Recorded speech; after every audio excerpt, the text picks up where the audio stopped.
9 निधियां हैं और 9 दुर्गा भी। प्रथमं शैलपुत्री च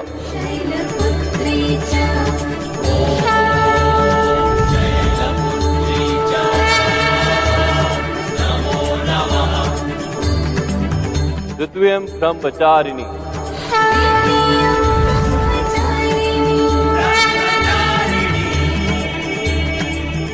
तृतीयं चंद्रघंटेति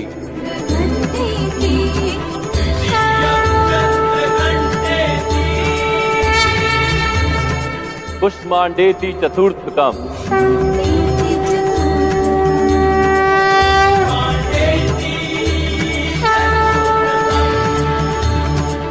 पंचम स्कंदमातेति